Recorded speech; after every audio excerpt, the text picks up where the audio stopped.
రేవూరి ప్రకాష్ రెడ్డి మీడియాతో మాట్లాడుతున్నారు. లైవ్లో చూద్దాం. 6,500 నుండి 7,000 కోట్లు మేము కడుతున్నాం. కట్టుకుంటూ కూడా ఇవాళ సంక్షేమ కార్యక్రమాలు ముందు పోతున్నాం. ఇవాళ అది కాదా, ఇంకోటి అడుగుతున్నా నేను.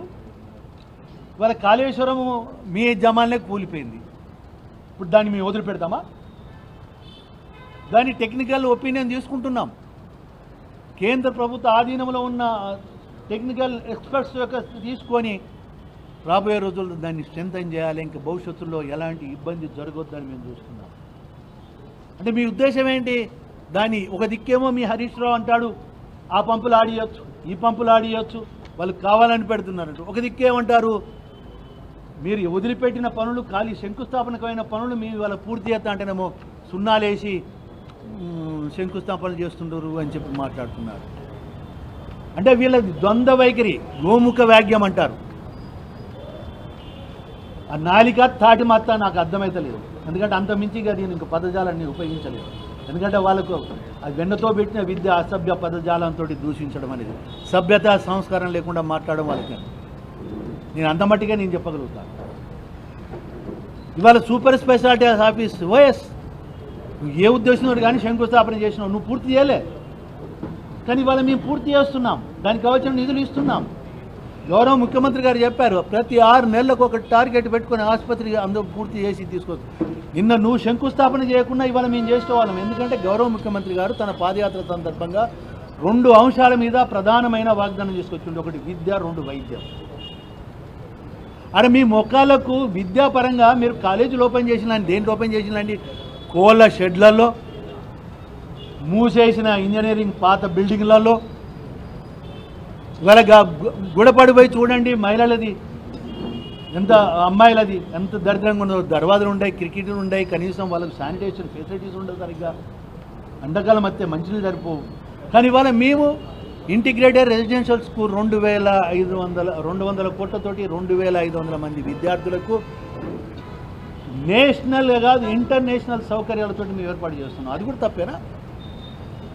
ఇవాళ మేము డైట్ ఛార్జెస్ 40% పెంచినాం. ఇవాళ మీ పిల్లలు మీ అంటే టీఆర్ఎస్ వాళ్ళ పిల్లలు ఉండి ఉంటారు, అడగండి. ఇవాళ మంచి ఆరోగ్యపరమైన డైట్ ఇస్తున్నాం. ఆ పిల్లల్ని నేను అడిగాను, మీ ఇంటికాడ ఫుడ్ బాగున్నదా అంటే హాస్టల్ అంటే వాళ్ళు ముసిముసి నవ్వుకుంటూ హాస్టల్ ఫుడ్ బాగున్నది సార్ అని చెప్పింది. ఇది వాస్తవం అవసరమా తెలుసుకోండి. Cosmetics charges 220% పెంచినాం. ఇది ప్రభుత్వం యొక్క నిబద్ధత. ఇంత ఆర్థిక ఇబ్బందులలో కూడా సంక్షేమాన్ని దృష్టిలో పెట్టుకొని పోతున్నాం. ఇవాళ ఉచిత బస్ సౌకర్యం కావచ్చు, 200 యూనిట్ల ఉచితంగా కావచ్చు, సన్న బియ్యం కావచ్చు, ఇంద్రమ్మ చీరలు కావచ్చు, రైతుల 2 లక్షల రుణమాఫీ కావచ్చు, పావుల వడ్డీ రుణమాఫీ కావచ్చు. వీటన్నిటికీ ప్రతి నెలకు ఒక గంటకి దగ్గర 7,000-8,000 కోట్లు మేము వెచ్చించి ఇంత ఇబ్బందులు కూడా మేము ముందుకు పోతున్నాం. నువ్వు అమనిందించకుండా పర్వాలేదు, కనీసం వాస్తవాలు మాట్లాడకుండా పర్వాలేదు, కానీ తప్పుడు మాటలు మాట్లాడద్దని మాత్రం మీ ద్వారా నేను సలహా ఇస్తాను. ప్రకాష్ రెడ్డి గారు ఒకటే విషయం, మీరు అభివృద్ధిలో అగ్రస్థానం అని చెప్తున్నారు. కానీ మీరు అభివృద్ధిలో అగ్రస్థానం అంటూ కొండా సునీత ఆరోపణ చేస్తుంది. పరకాల అడ్డా అడ్డా అంటూ వాళ్ళు మాట్లాడుతున్నారు. రేపు పొద్దున్న మీకు బాగా దమ్ము ధైర్యం ఉంటే బై ఎలక్షన్ సిద్ధం కాండి అని ప్రశ్నిస్తాను. దానికి ఏం సమాధానం చెప్తారు? మీకు ఒక విషయము నేను సవినయంగా మనవి చేసుకుంటున్నాను. నేను ప్రెస్ మీట్ నేను మిమ్మల్ని పిలుచుకున్నాను. నాకు తెలిసినంత మట్టుకు ఏ ఉద్దేశంతో అయితే ప్రెస్ అడ్రస్ చేసే వాళ్ళు పిలుస్తారో దానికి కన్సర్న్ అయ్యి మాట్లాడాలి. దాని తర్వాత మీరు అడగండి, నేను చెప్తాను. నేను కాదండి. కొన్ని ఇప్పుడు నాకు కూడా కొన్ని పద్ధతులు ఉంటాయి, మీకున్నట్టు నాకు కూడా కొన్ని పద్ధతులు ఉంటాయి. నేను ఇష్యూను డైవర్ట్ కానియా ఆగాయా, నేను చెప్తున్నా కదా.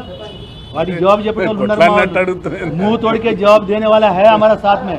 कैरो भैया నేను పిలుచుకున్నా మిమ్మల్ని, యూ కాంట్ క్వశ్చన్ మీ. నేను మాట్లాడిన దాని మీద యూ కెన్ క్వశ్చన్, బట్ కొత్త ఇష్యూ తీసుకొచ్చి ఎట్లా పెట్టగలుగుతారు మీరు చెప్పండి? నేను అడుగుతున్నాను సౌగర్యంగా, నేను అడుగుతున్నా మిమ్మల్ని అందరినీ. It's not a procedure. కొన్ని ప్రొసీజర్స్ కూడా నేను ఫాలో కావాలి, మీరు కూడా నా మాటను గౌరవించాలి.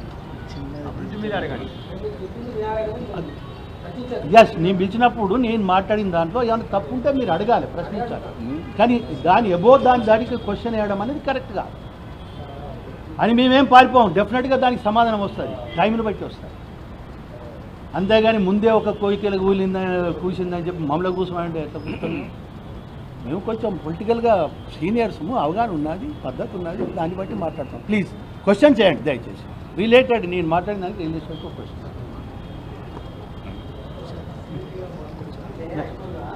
అంటే మాట్లాడిందన్న